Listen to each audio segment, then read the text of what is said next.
Hello Aries, and welcome to your Astroflower reading. This is going to be a reading for the 21st through to the 28th. We're going to be using all 10 petals and we're going to be clarifying with the qualities and the elements within the Astroflower. If you don't know what your Astroflower looks like, there should be a link in the description below, and you'll be able to bring that flower up and you'll be able to see all the elements and qualities. And then there will be a part 2 of this reading, which we will be clarifying with the little travel pack, the cards, and see what happens there. Okay, so let's go through your reading. It's already started off a bit there. Aries, excuse me, what are you doing? Hey? Bah, Aries, this doesn't seem to be what I ordered for you guys. Real heavy start to the week, or certainly on the path that you should be going on. That's laying on the underneath, really. It's, you know, underneath you, and it's building up a lot of fire by the looks of things within you, on the spiritual sort of front, really, more than anything else, than on the physical sort of front. Let's see what's running through you. Queen of, and then you got the Sun. Just, you could have won that. Can you imagine it? So, Aries, this is your spiritual sort of side. This is your physical sort of side.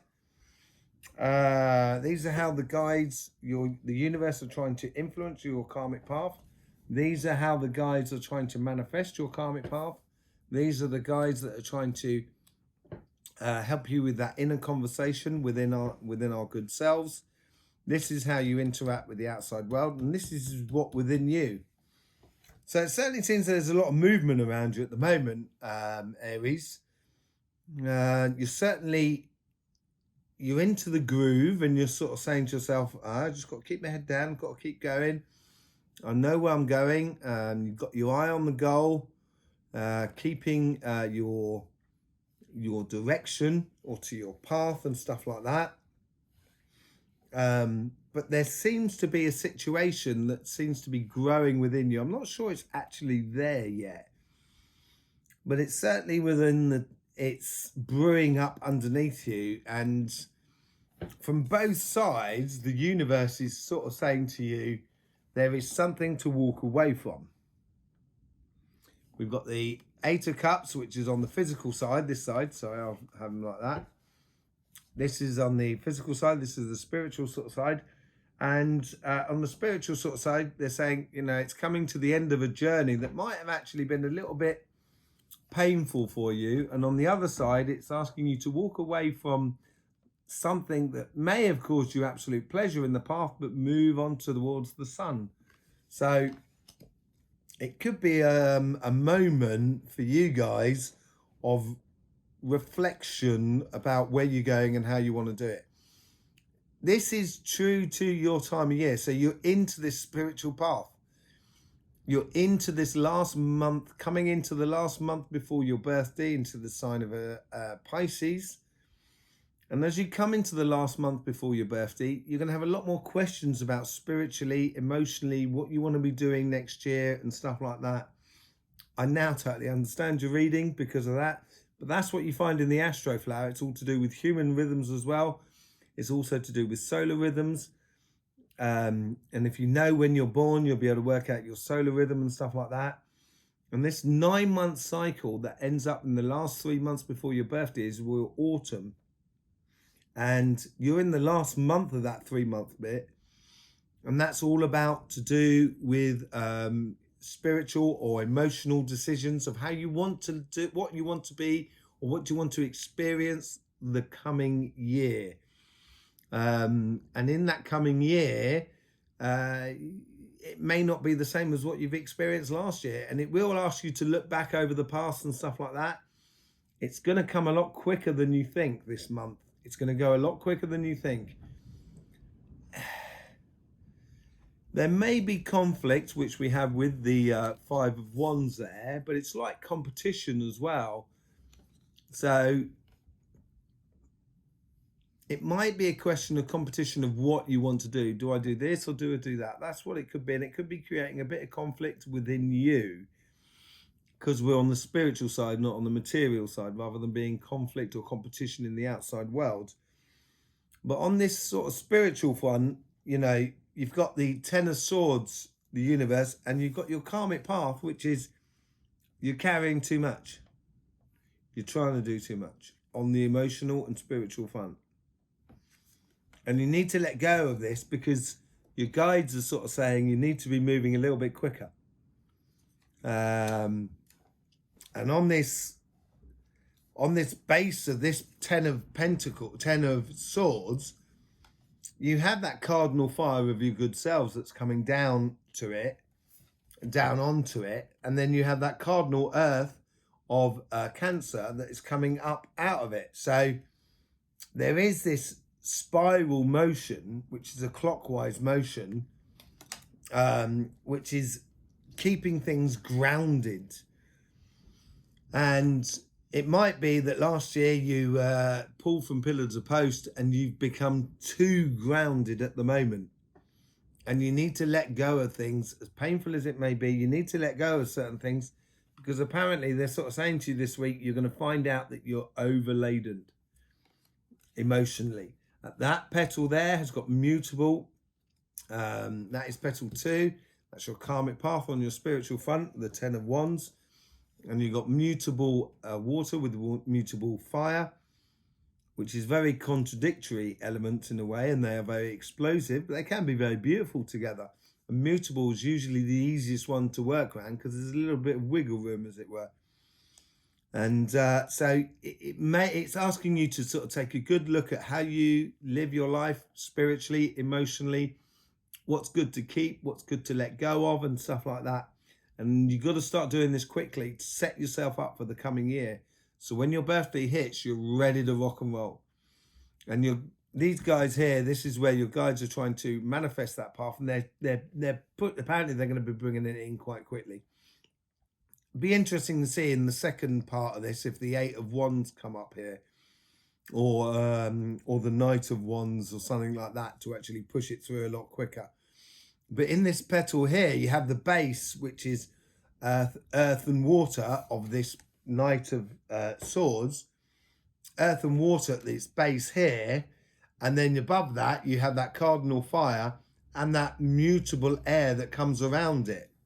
And that mutable air is that mental sort of side. Mixing air and fire is brilliant, makes it really bubbly, zippy and stuff like that. And with that fertile land at the bottom, you'll have the ideas, and these ideas will be coming through quick and fast. So I wouldn't ponder too much on these ideas. This is where the Queen of Swords comes in. Just note them, put them on the shelf, and see how they sit with you over these coming few weeks.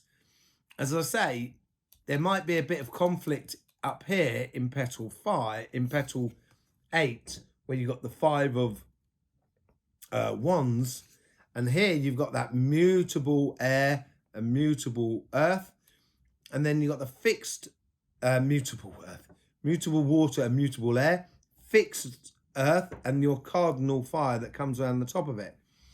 So it will be you who can bring an end to this conflict, most certainly.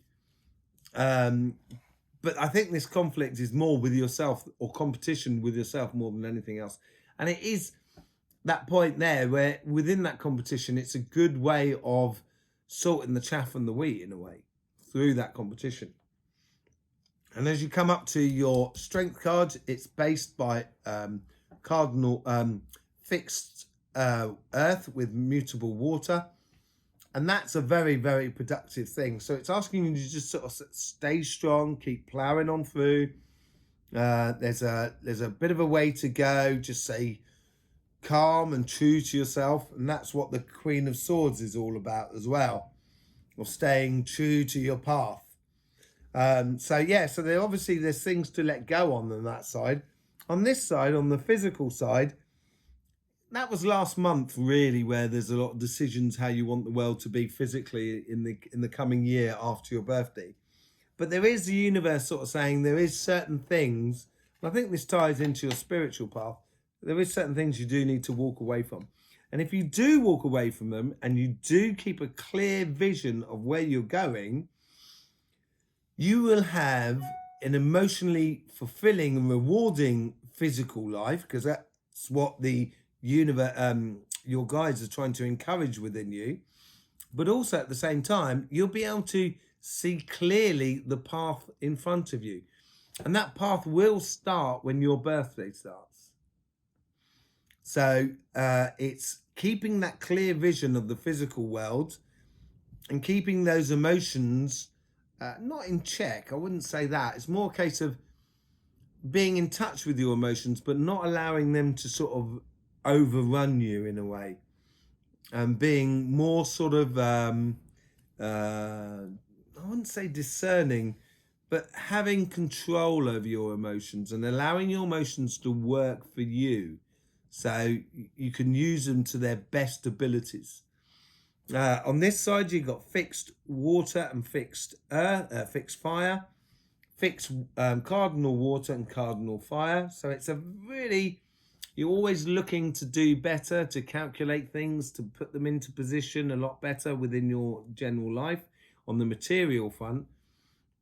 And this water and fire feeds those emotions in the King of Cups, which above it has a combination of cardinal fire and fixed air, which will make things go a little bit quicker and a little bit more zippy, maybe more a little bit like that boat crossing the oceans of having enough wind in its sails.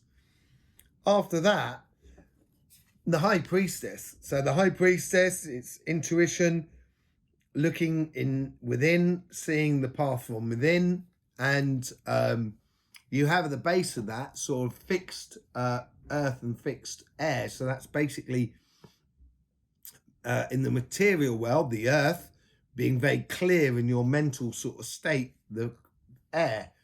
And then above that, you do have that conflictual or that sort of nice tropical beaches of those warmed waters, which warm up your emotional sort of side to the world. And you do enjoy working, Aries, but you don't want it to become too draining upon your life. And maybe those decisions, maybe the Temperance card will come out in the clarification cards. And that'd be interesting to see on this sort of side, where it's asking you to have a bit more sort of patience. But it's keeping your eye on the goal. That's for you on the physical front. So there you go, Aries. That's the first part of your reading. I hope you did enjoy it. Don't forget, life should be fun. And I hopefully, once you've subscribed and clicked that bell, I will see you in part 2, which will be coming out in a couple of days, for the clarification on these small cards. Let's see how it goes. The Six of Cups. You fire signs seem to be a little bit looking back on yourself. So there you go, Aries. I will see you in part 2. In the meantime, take care.